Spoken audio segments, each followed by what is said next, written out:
The king's architect had the builder's daughter seated with the servants and called her a jealous fraud, and the Duke of Ravensmoor was the only soul in the pavilion who rose to hear what she had drawn.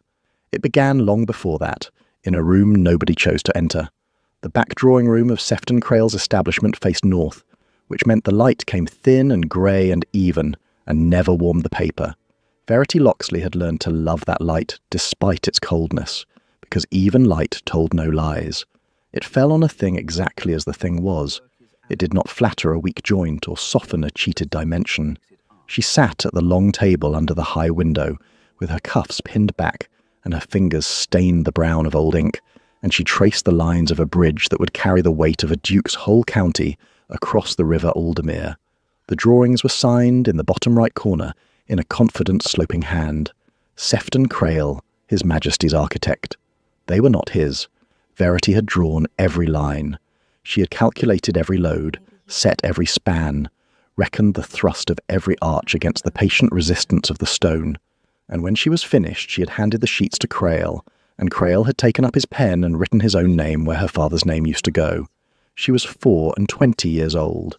She had been doing this for 3 years, since the autumn her father died. Elias Locksley had been a master builder, and a good one. The sort of man who could lay his hand on a wall and feel through his palm whether it would stand 100 years or fall in 10. He had taught his daughter to read a drawing the way other fathers taught their daughters to read a hymnal, and she had taken to it the way some children take to music, helplessly and completely, until the lines on the page were more real to her than the talk in the room. When he died, there had been debts, and the debts had not been his. They had been her brother Crispin's, a young man's debts, gaming debts and tailor's debts, and the soft, expensive debts of a man who wanted to be thought a gentleman. To clear them, Crispin had sold the firm. He had sold the name, the contracts, the goodwill, the drawing boards, and the standing the Locksley name had taken 2 generations to earn, and he had sold them to Sefton Crail, who had the royal warrant and the public face, and not, Verity had come to understand, very much else. Crail had kept her on. He had been generous about it, in his way. He had said it would be a pity to waste a tracer who knew the firm's old methods, and he had given her the back room and the grey light and a wage that came when he remembered it, which was seldom. And she had stayed, because where else was there to go, and because the work was still the work even when another man signed it, and because a part of her, the smallest and most shameful part, had begun to believe what he told everyone, that she only copied, that she was a tracer, that the lines were not really hers but only passed through her hand on the way from one famous man's mind to the paper. She wore her father's brass plumb bob on a cord at her throat, under her collar where no one saw it. It was a small, heavy thing, a teardrop of brass worn smooth, and when the world pressed on her she would close her hand around it through the cloth and feel its weight, and the weight would remind her that there was such a thing as true and such a thing as not, and that no amount of saying made a crooked thing straight. The bridge over the Aldermere was the largest commission the firm had taken in her lifetime. The Duke of Ravensmoor wanted a great stone bridge to carry the road across the river at the edge of his estate. 3 arches, a span of near 100 feet, built to stand for as long as the family stood. Crail had won the commission on the strength of his name. Verity had won it in truth on the strength of her drawings, which Crail had carried to Ravensmoor in a leather case, and spread on the Duke's table as his own. She had not been there. She had never seen the Duke. She had only seen his river, once on a measuring visit, and she had stood on the bank in the rain and looked at the brown water and the soft banks and the bones of the old fallen bridge, and she had understood the river the way she understood a drawing, and she had gone home and drawn a bridge that the river would not be able to break, a narrow centre span. That was the heart of it. The river was deep and quick in the middle, and the bed was soft, and a wide centre arch would push its weight out sideways onto piers that the current would undermine within a generation. So she had drawn a narrower centre span and stouter piers, and a keystone of a particular size and a particular cut, and she had written the dimensions in her small square hand, and Crail had signed it, and the building had begun. She found out what he had done on a Tuesday in November, by accident, the way she found out most things, because no one watches the tracer. She had gone to the works to check a course of stone, and old Garrick Stowe, the master mason, had drawn her aside behind the lime store and shown her the templates the men were cutting to. Garrick had served her father. He was past 60, with hands like roots, and he had known whose hand drew the firm's drawings since the first sheet had come to the yard, because he had watched Elias Loxley draw for 30 years, and he knew the daughter's lines were the father's lines grown finer. "Miss Loxley," he said low, "this centre span has growed." She looked at the template. She looked at it for a long time. The centre arch had been widened by 11 feet. The keystone had been changed, narrowed at the head, cut to a cheaper dimension that took less stone and less labour and less time. Someone had gone over her drawings after she finished them and altered them, and the alteration was in Crail's hand. She understood it at once and entirely, the way she understood everything that lived on paper. A wider centre span needed less from the piers in the short term, which meant the masonry bill fell, which meant the difference between what the Duke paid and what the bridge cost went into a pocket that was not the Duke's. Crail had cheapened the bridge to skim the saving, and he had widened the very span she had made narrow on purpose, and he had altered the keystone that held the whole arch in compression, and the result, she saw, standing behind the lime store with the cold coming up off the river, was that the bridge would fall. Not at once. Stone is patient, and so is failure. It would stand for the unveiling, and through a winter perhaps, and then one wet spring the soft bed would shift under the overburdened piers, and the widened arch would lose its line of thrust, and the cheap keystone would shear, and the centre span would come down, and whoever was on it would go into the Aldermere. "It will fall, Garrick," she said. "Aye," said the old man. "I reckoned you'd say so. I can feel it in the stone, but I can't prove it to a gentleman. You can put it on paper." "I can put it on paper," she said. She gripped the plumb bob through her collar, and she felt its weight, and she thought, "This is the thing I am for. This is the one thing in the world I can do that no one else in this county can do." And then she thought of Crail's signature in the corner of every sheet, and she understood the trap she stood in, because the drawings that proved the bridge was being built wrong were the same drawings that bore his name, and the moment she said the bridge was failing, he would say she was a jealous woman slandering a great man, and who would the world believe, the king's architect or his tracer? She went home and drew it all again from the beginning, the safe design and the cheated one side by side, the loads, the thrusts, the place where the keystone would shear and why. She drew it the way her father had taught her, so that a man who knew nothing could be made to see it, and a man who knew everything could not deny it. And then she sat in the cold and looked at what she had drawn, and she was afraid, because she knew that drawing it was not enough. Crail had the name and the warrant and the Duke's ear. She had a teardrop of brass, and the truth, and in her experience the truth without a name attached to it was the quietest thing in the world. There was one person she told, Nan Pickett, the glazier's widow, who had the contract for the lamps along the new approach road and a stall of small intelligence about the works, and who was the only friend Verity had.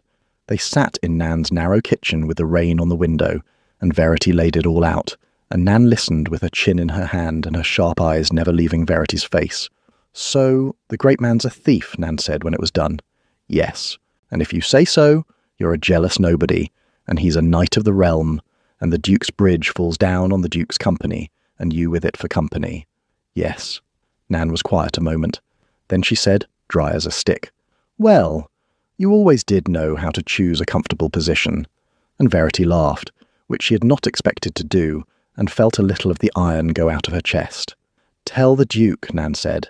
"Tell him yourself. Tell him before Crail can. If the first thing that great man hears about you is from Crail's mouth, you're sunk. If the first thing he hears is from yours, you've a chance. I have never met the Duke. I am a tracer. They do not let tracers into the Duke's study." "Then get yourself let in," Nan said.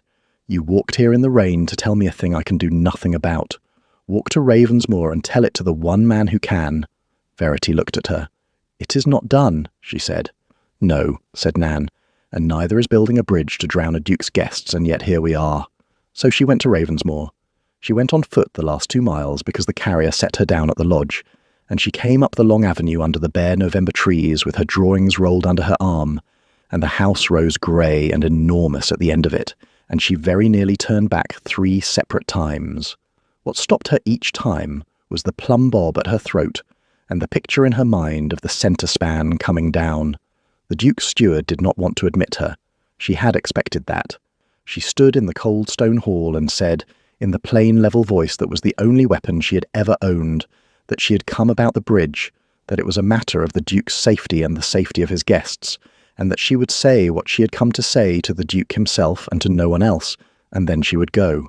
The steward looked at her ink-stained hands and her rolled oilcloth, and she watched him decide that she was either a madwoman or a matter, and she watched him decide he could not afford to guess wrong about his master's safety. He left her in a cold anteroom for an hour. Then he came back and took her to the study. Adrian Wyke, Duke of Ravensmore, was 33 years old, and he did not look like a duke in a story. He looked tired. He was tall and spare and plainly dressed, with a scholar's stoop and a scholar's ink on the side of his hand. And the study he sat in was not a stateroom but a working one, lined with books and rolled plans and the particular clutter of a man who did his own thinking and did not trust it to anyone else. There were drawings spread on his table, she saw at once, the bridge drawings, Crail's drawings, her drawings. He had been reading them himself. He did not rise, but he looked at her, and his look was not the look she was used to, the look that slid over a tracer and found the room empty. He looked at her the way she looked at a drawing. He was reading her. "You have come about the bridge," he said. "My steward says you claim it is a matter of my safety." "It is, your grace." "You are from Crail's establishment." "I am." "And you have come, behind your master's back, to tell me something about his work." He let that sit. "You understand how that will sound." "I understand exactly how it will sound," Verity said. "It will sound like a jealous woman from the trade come to slander a great man. That is what I've come to spare you the trouble of concluding, by telling you the whole of it myself, before anyone else can tell you a shaped version of it. May I set out my drawings?" Something moved in his face. Not warmth. Attention. "Set them out," he said. She unrolled the oilcloth on the end of his table, and she found that her hands, which shook in the cold anteroom, did not shake at all over the paper. The paper was the one place in the world she had never been afraid. "My name is Verity Locksley," she said. "My father was Elias Locksley, the master builder. When he died, my brother sold the firm and its name to Sefton Crail to clear his debts. I was kept on as a draftswoman. I am called a tracer. Crail signs what I draw." She looked up at him once, levelly, and then back to the paper, because the paper was easier. "I tell you that first because it is the thing that will be used against me, so you should have it from me. Now I will show you the bridge." And she showed him. She did not plead. She laid the safe design beside the altered one, and she made him see the river, the deep, quick centre, the soft bed, the reason for the narrow span. She showed him where the centre arch had been widened by 11 feet, and why a wider arch threw more thrust onto piers the current would undermine. She showed him the keystone, the original cut and the cheapened cut, and she explained, in plain words, a man with no training could follow, what a keystone does, how the whole arch leans inward upon it and is held, and what happens to an arch when its keystone is too slight for the load, how it does not fall at once but waits, and then shears, all at once, on a wet day. "This is Crail's hand," she said, touching the alteration. "Not mine." I drew the narrow span. He widened it after, and pocketed the saving in stone, and the bridge you are to unveil will stand for the unveiling, and perhaps a winter, and then it will come down across this span. She set her finger on the centre of the drawing. "I do not ask you to believe me because I say so. I ask you to look because it is on the paper, and the paper does not care whose name is in the corner." The Duke looked. He looked for a long time, bent over the table, his ink-stained hand flat on the wood, and Verity stood in the grey light and watched him read, and she understood that he could read. Not as she read, but truly. He had taught himself, the way she had been taught, because something had once cost him dearly for not knowing. When at last he straightened, he did not look at the drawings. He looked at her. "My father," he said, "very nearly ruined this house chasing fashionable names. He built a wing designed by a celebrated man, and the celebrated man's roof came down in the 3rd winter, and my father was laughed at in 3 counties for trusting a reputation over a tradesman who told him the truth and was not listened to because he had no reputation to trust." He paused. "I have spent 9 years learning to tell true work from showy work, because the showy work nearly took my house. So you have come to the one man in the county, Miss Locksley, who was always going to believe the paper over the name." Verity found, to her great annoyance, that her eyes had filled. She closed her hand around the plumb bob at her throat, and the Duke noted the movement and asked nothing. "Then you will stop the unveiling," she said. "No," said the Duke. She stared at him. "If I cancel the unveiling on the word of a draftswoman," he said, Crail will say exactly what you say he will say, and louder, and from a position of standing, and you will be ruined, and the doubt will stick to me, and the county will say the Duke of Ravensmoor was talked out of his own bridge by a jealous nobody from the trade. I have been made a fool by a celebrated man once already. I will not be made one in the other direction by acting on a thing I cannot show." He looked at her steadily. "The bridge must be shown to fail, Miss Locksley, in front of the people who would otherwise only hear Crail's version. It must fail where you say it will fail, when you say it will fail, so that no man living can reframe it. Can you do that? Can you prove this on a thing they can watch with their own eyes?" And Verity, who had walked 2 miles in the rain expecting to be turned away, felt the whole shape of it come clear in her mind, the way a drawing came clear, all at once and entire. "Yes," she said, "I can build the span at half scale, in timber, the centre arch as he has altered it, with the keystone cut as he has cut it, and I can load it, before them all, with graduated weights, until it carries what the real bridge must carry, and it will shear, your grace, exactly here."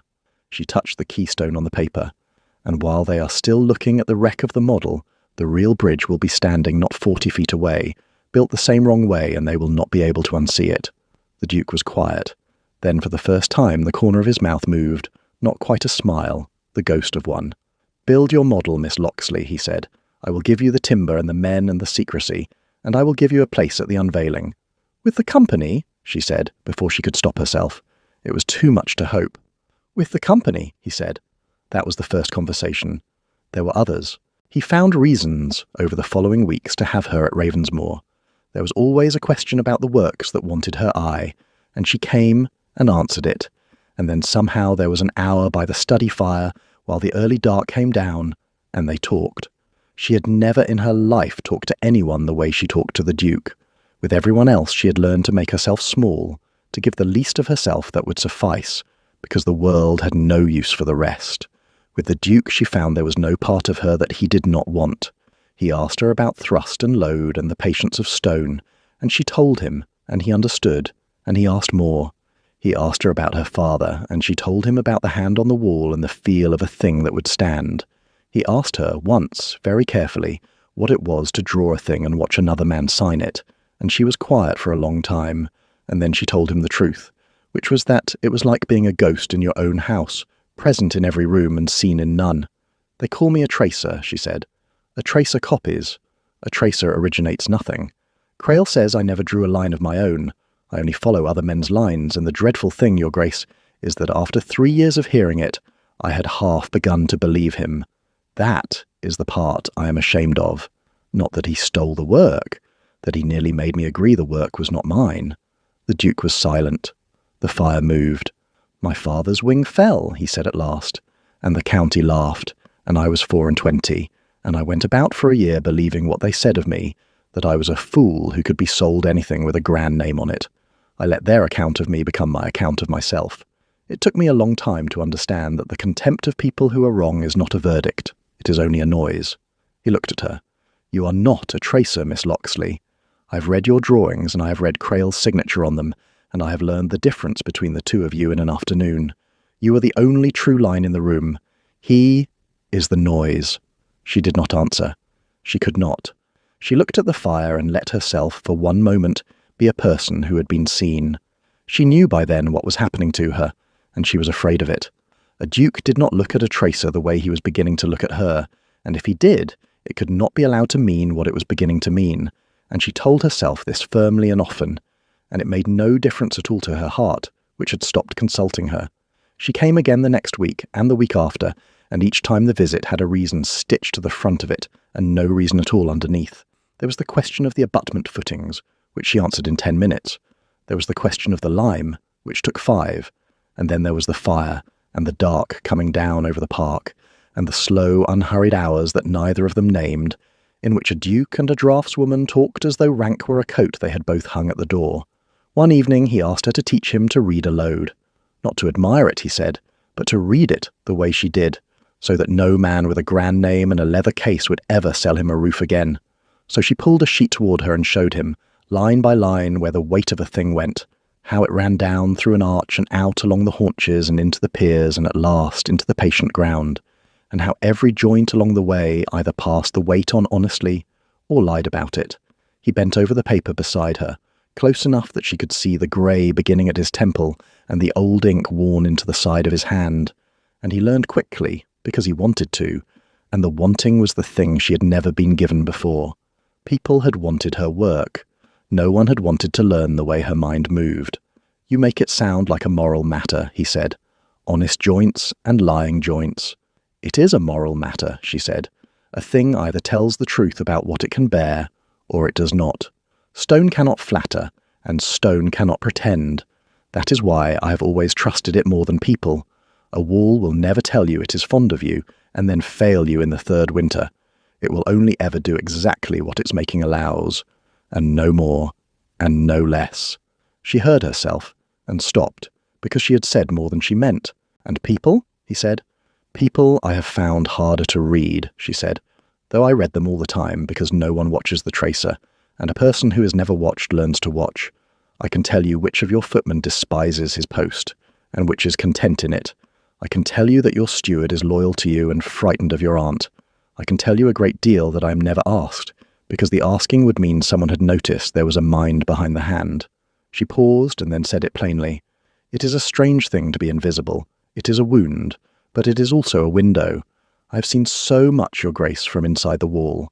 He was quiet a long moment. The fire settled. "I should like," he said, "to be read by you. Not the Duke, the man. I'm told the two are the same thing, but they are not, and I have spent 9 years being the one because the other was no use to anybody." He said it plainly, looking at the fire and not at her, and she understood what it cost a man so guarded to say it. "Tell me what you see." She looked at him for a long moment.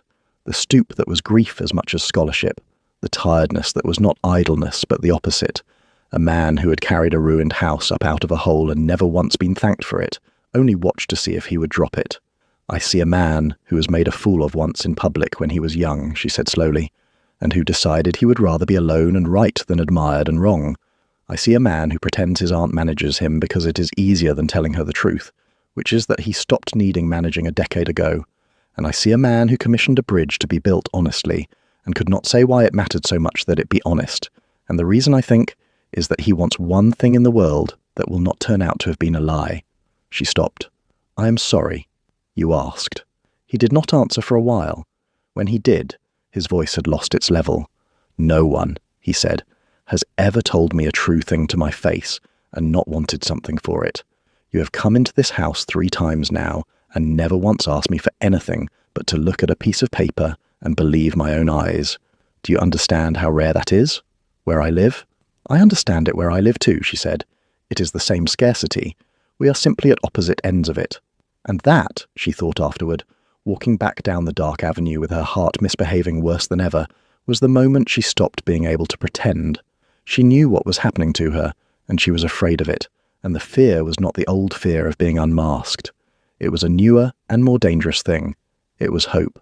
A duke did not look at a tracer the way he was beginning to look at her, and if he did, it could not be allowed to mean what it was beginning to mean, and she told herself this firmly and often, and it made no difference at all to her heart, which had stopped consulting her. There was, of course, a reason the unveiling was to be so grand a thing, and the reason had a name, and the name was Lady Sybil Wyke, Marchioness of Brenmore, the Duke's aunt.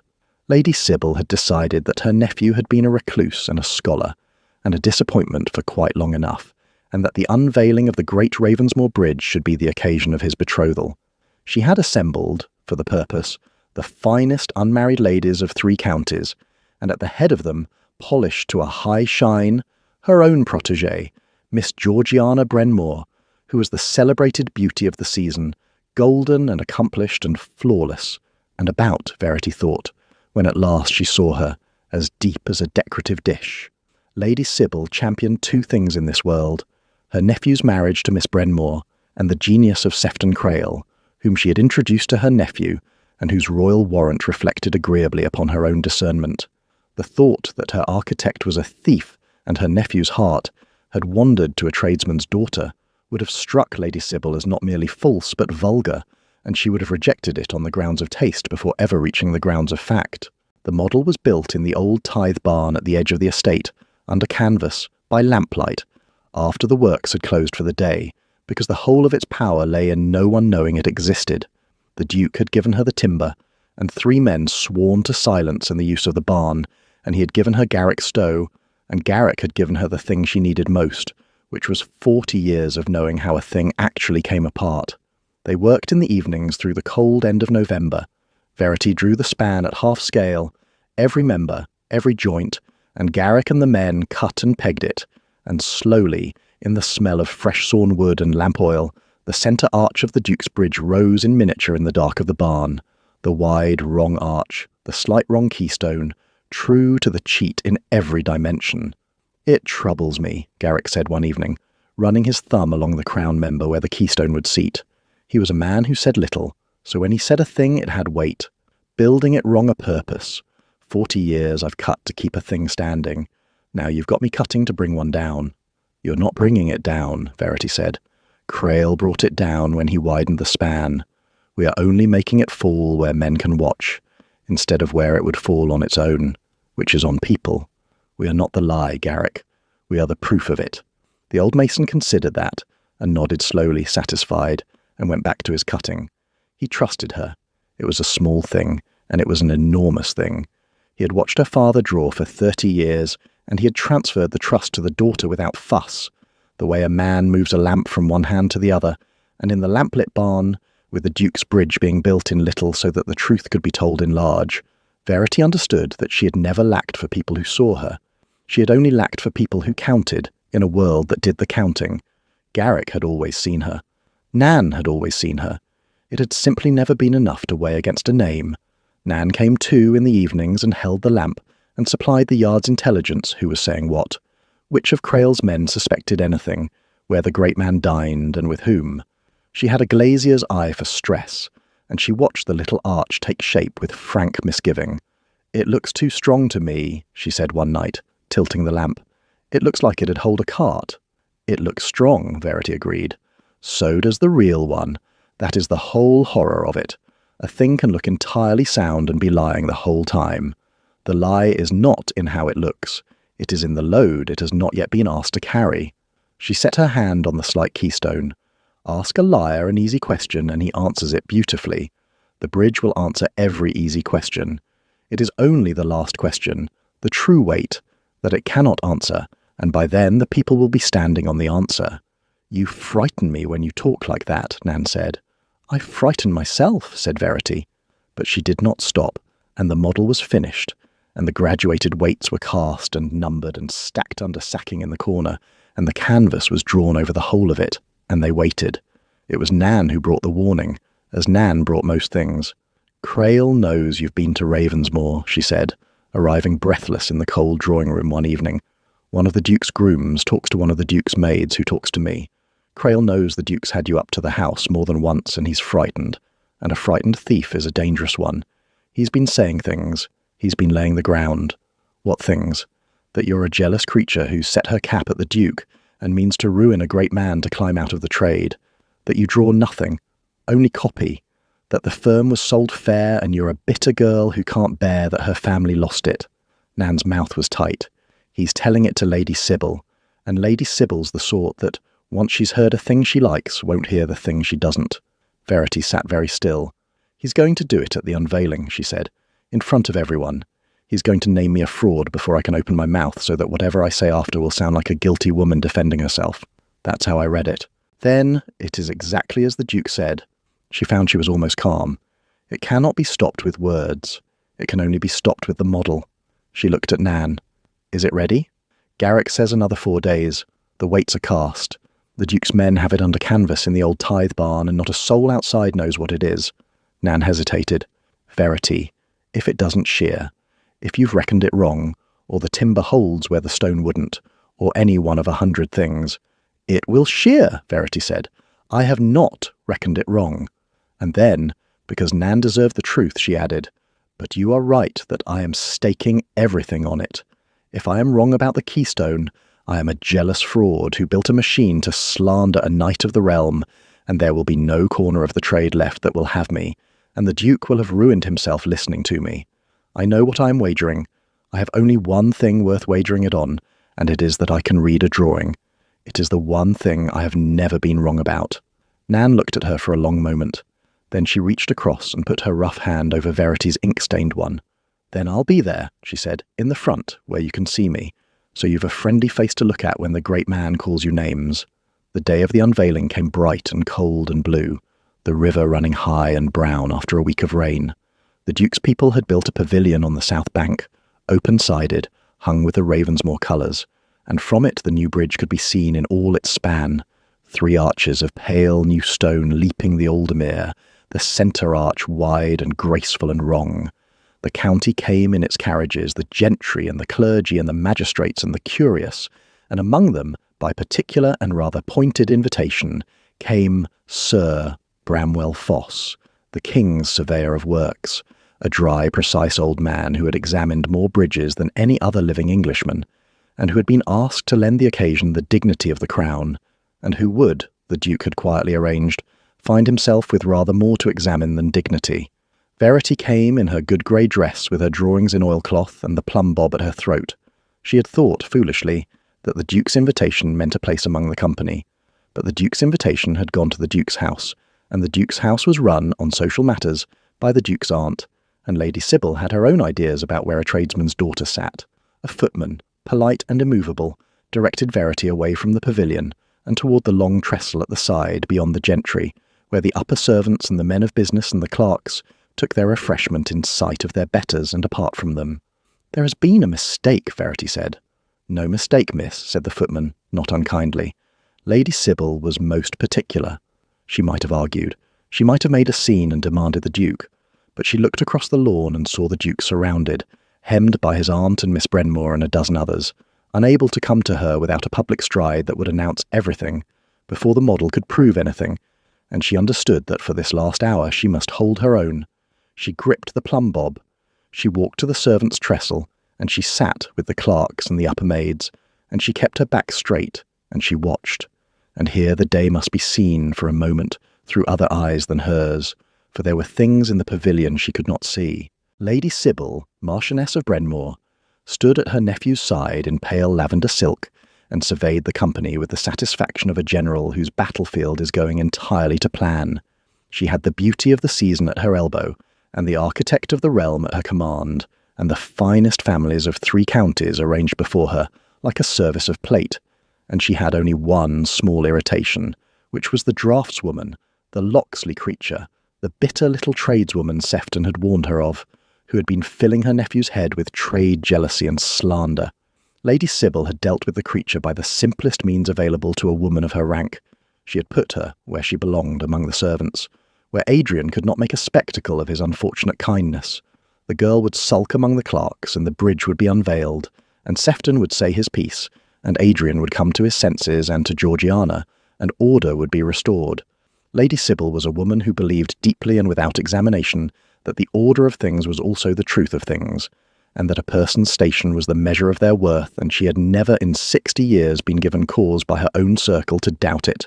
And Sefton Crail, His Majesty's architect, moved through the company in a coat the colour of claret, and shook the hands of magistrates, and accepted the compliments of clergymen, and smiled his luminous smile, and behind the smile he was afraid.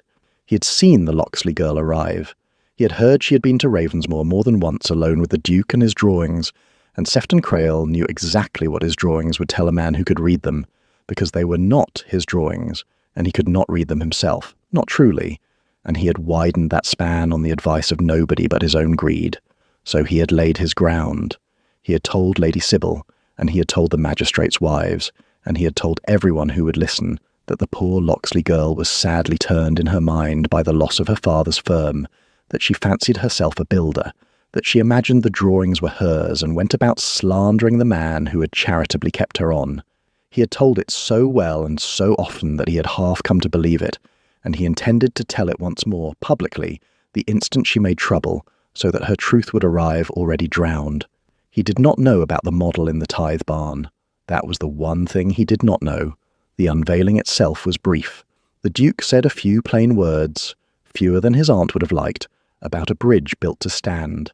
A ribbon was cut. The county applauded. And then Sefton Crail stepped forward, because Lady Sybil had arranged for the architect to be honoured, and he spread his hands and began to speak of his vision, his design, the marriage of strength and grace, the gift of his art to the noble house of Ravensmoor. Verity stood up from the servant's trestle. She did not shout. She walked in her grey dress across the grass toward the pavilion, and the walk itself drew the eyes, because a woman from the servants' table did not walk toward the gentry, and the talk faltered, and by the time she reached the edge of the company there was a silence into which she could speak. "The bridge will fall," she said. It was not loud, it was only clear. It carried the way her father's voice had carried on a building site, a voice pitched to be understood rather than to be impressive. "The centre span has been widened beyond the safe design," she said, into the silence, "and the keystone cut too slight to carry it, and on a wet spring this arch will shear and come down into the river. I say this as the person who drew the safe design that was altered. My name is Verity Locksley. I am the daughter of Elias Locksley, and the drawings that built this bridge are mine." And Sefton Crail, who had been waiting for exactly this, threw back his head and laughed, his luminous, wonderful laugh, warm with pity, and turned to the company as to old friends. "Ah," he said, "ah, the poor creature. Forgive her, your grace, ladies, gentlemen. I had hoped to spare us all this." He shook his head, sorrowful, indulgent. "This is Miss Locksley. She traces for my firm, poor girl, copies out fair what better hands have drawn, and since her father's death and her family's sad reverses, she has been, I fear, not herself. She fancies the work is hers.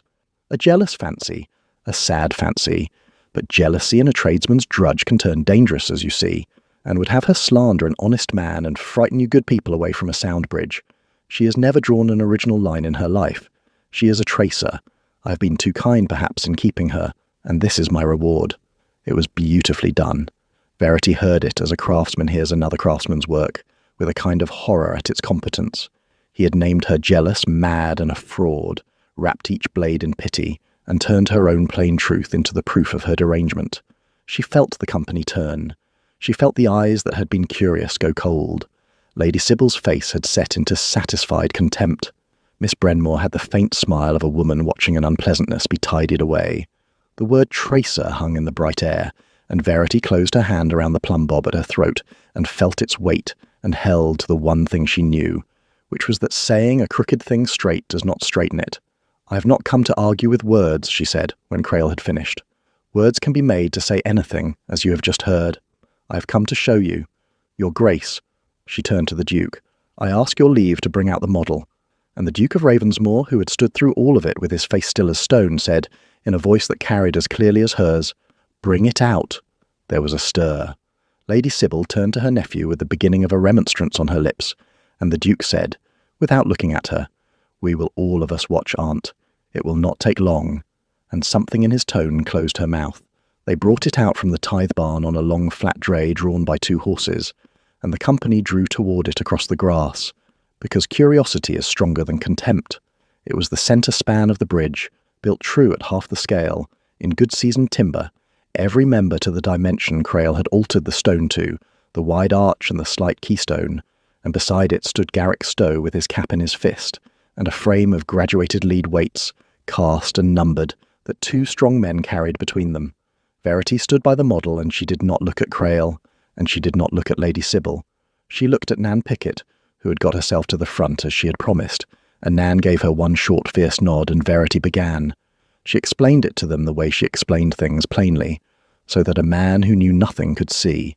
This is the centre span, built as the bridge is built, at half the scale. These weights are graduated, each one marked, and together, loaded across the arch, they will reproduce the load the true bridge must carry. Scaled down, as the model is scaled down. Watch the keystone. She set her finger on it, the slight cheap stone at the crown of the arch. If the design is sound, she said, the arch will carry the full load and more. If it is what I say it is, the keystone will shear. Here, before we reach the load, the bridge must bear every day of its life. "This is a child's toy," said Crail, but his voice had changed. It had a thread in it now. "A timber trick. Timber is not stone. Your Grace, this proves nothing. A clever woman can rig a stick of wood to break wherever she pleases." "Then watch where it breaks," said the Duke, "and we shall see whether she is pleased to break it where she warned us 3 weeks ago, in my study, on paper, before this model was built." He turned to the dry old man at his side. "Sir Bramwell, you are the king's surveyor. Will you do me the kindness of conducting the test, so that no man may say it was rigged by either party?" Sir Bramwell Foss looked at the model, and at the weights, and at Verity, and at Crail, with the flat, unhurried eye of a man who had spent 50 years caring more for whether a thing would stand than for who had built it. "I will," he said. "Begin loading, slowly. Call each weight." They loaded it slowly. Garrick and the two men set the weights across the arch one by one, and Sir Bramwell called each by its number, and the company stood in the cold, bright air and watched a thing made of sticks, and Verity watched the keystone, and the Duke watched Verity, and Crail watched the keystone too, and the thread in his voice had become a silence because he had understood, too late, what was about to happen to him. The arch took the first weights without a sign. It took the next without a sign. The timber settled and held. Lady Sybil began to look vindicated, and then, at a load Sir Bramwell announced as well short of the bridge's daily burden, the keystone moved. It was very small. It was a sound more than a sight, a dry tick, the sound of timber taking strain it could not give back, and Verity said quietly, "There," and pointed, and every eye went to the crown of the arch, and Garrick set the next weight, and Sir Bramwell called its number, and the keystone sheared. It went all at once, as she had said it would, as an arch goes. The slight crown member split along the line of thrust, and the whole centre of the arch dropped, and the timber span folded down into itself with a crack that went out across the river, and the weights came down in a heap of lead on the dray, and a half-scale bridge built exactly as the Duke's bridge was built, lay broken in the place where Verity Locksley had set her finger 3 weeks before and said, "Here." The silence after was complete. Sir Bramwell Foss walked to the wreck. He picked up the sheared keystone in his 2 hands and turned it to the light and looked at the broken faces of it for a long time, and then he looked at the cheap, narrow cut of it, and he set it down, and he said, into the silence in his dry, flat voice, "This keystone is cut to a dimension no surveyor of the Crown would have passed for this span. I should like to see the drawings." "I have them here," said Verity, and unrolled the oilcloth. What followed was not a duel of words, and Verity was glad of it, because she had no taste for duels. It was a quiet examination, conducted by an old man who cared only for the truth of the thing, and it took perhaps a quarter of an hour, and it ended Sefton Crail. Sir Bramwell laid the original drawing beside the altered one, and read the loads and the spans the way Verity read them, and he saw the narrow safe centre span in one hand, and the widening in another hand laid over it, and he saw whose hand had written the calculations, the small square competent hand that ran through every sheet from the first to the last, and whose hand had merely signed the corner. "The calculations are all one hand throughout," Sir Bramwell said. "A good hand, a trained hand. The signature is another. And the alteration that widened this span and cut this keystone is the same hand as the signature, and it is laid over the original work like a man scrawling on another man's letter." He looked up, and for the first time something almost like warmth moved in his dry old face as he looked at Verity. "Whose is the working hand, madam?" "Mine," said Verity, "and my father's before me. We share it. He taught me. Then the safe design of this bridge is yours." "Yes." "And the alteration that would have brought it down is not." "No." Sir Bramwell turned to the company, and to the Duke, and to Sefton Crail, who stood the colour of his own ashes in his claret coat. "Then I will say, as King's Surveyor, what I am bound to say. This bridge as it stands is unsound and must come down. The original design was sound and was the work of this lady, and the man who signed it and altered it has imperilled the lives of everyone His Grace invited here today to flatter his own pocket." He looked at Crail with profound, unhurried distaste. "I should keep my warrant somewhere safe, sir, while it is still yours to keep, which I do not expect to be long." It might have ended there, in the ruin of the model, and been enough, but the river was not done with Sefton Crail. For while they had stood over the broken model and the drawings, the Aldermere had been running high and brown under the new bridge, full from a week of rain, pushing at the soft bed under the overburdened piers of the wide wrong-centre span, and the bridge had been bearing all the while the dead weight of its own cheated stone. And now, as the company stood in the silence after Sir Bramwell's verdict, there came from the bridge a sound. It was the same sound the model had made, the dry tick of stone taking strain it could not give back, but vast, a groan of masonry that came up off the river and stopped every breath on the bank. And every head turned, and they saw, running up the pale new face of the centre arch. A crack. It opened slowly across the crown, exactly along the line of thrust, exactly at the keystone, exactly where the timber had sheared not 20 minutes before and not 40 feet away, and a piece of the parapet broke loose and fell, turning into the brown water, and the great, wide, graceful wrong arch settled visibly upon itself and held, groaning, half-fallen, a wreck that had announced its own verdict before the whole assembled county. No one screamed. It was too large for screaming.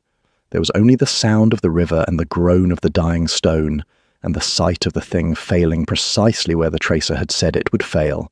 And into that silence the Duke of Ravensmoor walked to where Verity Locksley stood, and he took her ink-stained hand in both of his, before the whole of the county, before his aunt and the king's surveyor, and the beauty of the season, and the ruined architect, and he raised his voice so that all of them would hear it, and none of them could ever after pretend they had not. For 3 weeks, he said, I have known this bridge would fall because this woman told me, on paper, in my study, where there was no audience to perform for and nothing to gain by it, but my safety and the safety of every soul she has never met, whom I might have killed today by standing on that span. She walked to my house in the rain to tell me. She owned to me, before I could learn it elsewhere, the very things that man has just used against her, that she is from the trade, that her family's firm was sold, that she is called a tracer. She told me the worst of her own story herself, so that the truth would reach me before the lie. That is not the conduct of a jealous fraud. That is the only honest conduct I have witnessed in this whole affair. He turned, still holding her hand, and looked at his aunt and at Miss Georgiana Brenmore, golden and forgotten at her elbow. My aunt has gone to great trouble, he said more quietly, to present me with the finest ladies of 3 counties, that I might choose a bride at the unveiling of my bridge. So I will choose, since we are all assembled. He looked at Verity, and the weariness was gone out of his face, and what was under it was younger and plainer and entirely certain. Not the beauty my aunt favours, the woman who read the floor none of you could see. Lady Sybil, Marchioness of Brenmore, made a sound. It was not a word. The order of things, which she had believed was also the truth of things, had just sheared in front of her like a cheap keystone, and she had no language ready for the wreck of it. It was the Dowager Duchess who gave her the language, and gave the county its permission. Maud Wyke, the Duke's grandmother, was very old and very small, and had been brought down to the unveiling in a chair, and had watched the whole of it from beneath the brim of a black bonnet, with eyes that had missed nothing in 80 years. Now she rapped the ground with her stick, once, and in the silence she said, in a voice like dry leaves but perfectly clear, "Well, the most sensible thing anyone has done at Ravensmoor in 40 years, and it took a tradesman's daughter to do it." She fixed her granddaughter-in-law of the future with a long look, and then she turned the look on Lady Sybil, and it was not a kind look. "Sybil, you will close your mouth, and you will be civil to the girl, because she is going to be your duchess, and because she is the only person on this lawn who came here today to keep us all alive. Adrian." The old eyes came back to the Duke, and softened, very slightly. "Bring her to me. I should like to meet the only honest creature my grandson has found in 30 years of looking." And that was the blessing, and the county took it, because when the Dowager Duchess of Ravensmoor and the King's Surveyor of Works both stood on one side of a thing, only a fool stood on the other, and Sefton Crail had used up all the foolishness there was. He left quietly in the end. There was no scene. He gathered his claret coat about him, and he went to his carriage with the eyes of 3 counties on his back, and what went with him was not composure, though he tried to wear it, but the certain knowledge that the eyes would follow him now everywhere, that the story would reach London before he did, that the warrant was already lost, and that he had been undone not by a louder voice but by a quieter one, and by a thing made of sticks, and by the patient indifferent truth of stone, which had never cared for his name. Verity hardly saw him go. She was being led on the Duke's arm across the grass to a very old woman in a black bonnet, and her ink-stained hand was shaking now, here, off the paper, the way it always shook off the paper, and the Duke felt it shake and pressed it still against his arm, and said, "Lo, only for her. You may shake now. You have earned it. The drawing is done." He brought her to the Dowager, and the old woman took Verity's stained hand in her dry, small one, and turned it over exactly as her grandson had a way of doing, and looked at the ink and said, "A working hand. Good. I have buried 2 husbands and 3 sons, child, and the only ones worth the grief were the ones who could do a thing." And that was all, and it was a benediction, and Verity received it the way she received everything, plainly, and did not weep, though she wished to. It was later, when the county had been got off the lawn and the half-fallen bridge roped against the dusk, and the long, strange day was finally folding itself shut, that the Duke found her alone at the river's edge, looking at the wreck of the wide arch in the last of the light. "It is a good bridge underneath," she said, without turning. "The piers are sound, the abutments are sound. It is only the centre that lied. We can take down the centre span and build it true, and the rest will stand. It need not all come down." "You are thinking about masonry," he said. "Now, tonight." "I'm always thinking about masonry," she said. "It is restful. It does not ask me how I feel." And then, because the day had broken something open in her, and she was too tired to hold it shut, "I'm afraid, Your Grace, not of the bridge. The bridge I understand. I'm afraid of what you said in front of all those people, because tomorrow the day will be ordinary again, and you will be a duke, and I will be a tracer, and the things that get said on extraordinary days have a way of being unsaid on ordinary ones. I would rather you unsaid it now, quietly, where it would not cost either of us anything, than let me carry it home and start to believe it." He came and stood beside her at the water. For a while he said nothing, and the river ran, indifferent, around the ruin of the lie.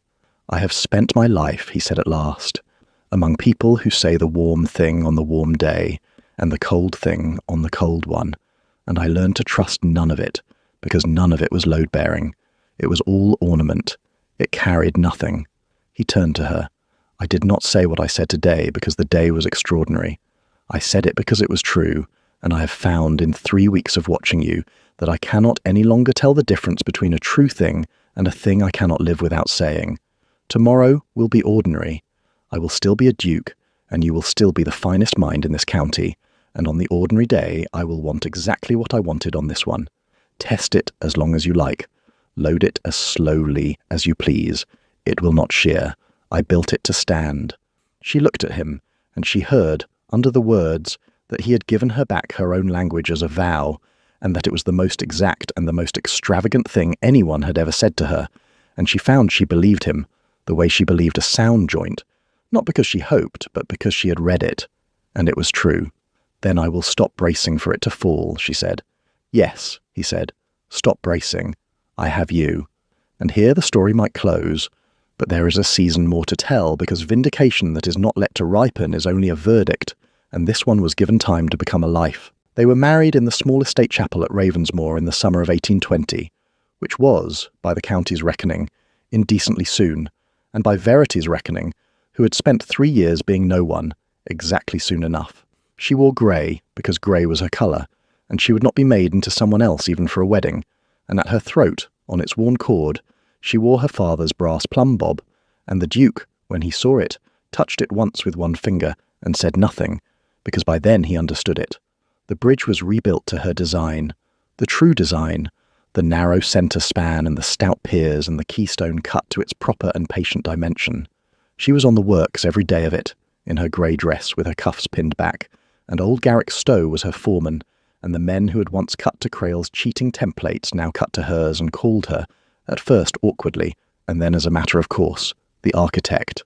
And when the keystone of the new centre arch was dressed and ready to be set, she had the mason cut into its hidden face, where it would bear the weight of the whole span for as long as the span stood, 3 words, V. Locksley, architect. The tracer they mocked had her own name cut into the keystone. Her brother Crispin came to the wedding, and stayed after, and asked haltingly whether there might be work for him. He had sold their father's name to clear his own debts, and told his sister to stay silent and keep drafting, and he knew what he had done, and he did not pretend it away. Verity looked at him for a long moment, this brother who had bartered her into a ghost, and then she said that there was work, honest work, under her, and that he might do it if he could bear to be the lesser hand in his father's firm, now that the firm had its name back. He could bear it. He learned slowly to be useful, and he was never again the thing he had been, and that was its own small mending. Lady Sybil, Marchioness of Brenmore, was made to receive Verity as Duchess of Ravensmoor at the County Assembly the following winter, in the very assembly rooms where, the season before, a footman had directed a tradesman's daughter to the servants' table. The dowager saw to it personally. Lady Sybil did it with the rigid grace of a woman swallowing a thing she will never digest, and she said the correct words, and Verity received them with the plain courtesy she gave everyone, and if there was a flicker between the two women, of a wound on one side and a quiet, unforgotten knowledge on the other, no one but they could read it. Miss Georgiana Brenmore married a baronet within the year, and was, by all accounts, perfectly content, having wanted a husband of suitable rank, rather more than she had ever wanted this particular one, and bearing the Duke no grudge, because a decorative dish does not break its heart over a cupboard it was never set in. And the Duke. The Duke had a new drawing office built at Ravensmoor, a long light room with great north windows, because his wife had taught him that the truest light is the coldest, the light that flatters nothing and shows a thing as it is.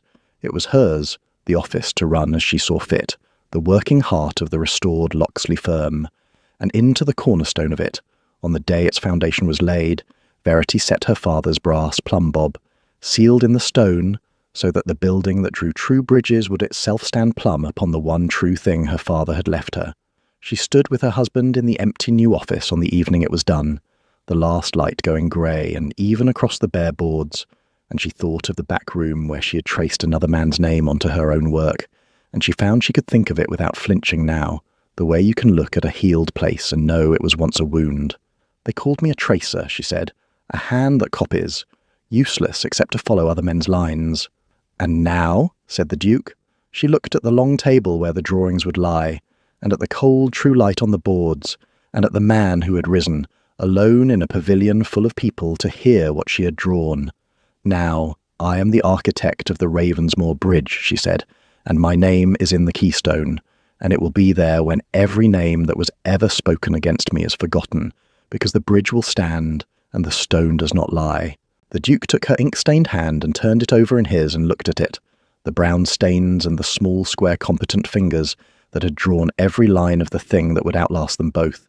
Yours, he said, every line of it, and you. It was the truest thing that had ever been said to her, and she had spent her whole life learning the difference between the true and the showy. So she knew. It was enough.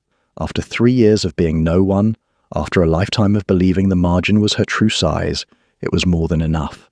It was, she thought, holding his hand in the cold, honest light of the room that was hers, the room where her father's plumb-bob hung true in the dark of the cornerstone. Everything.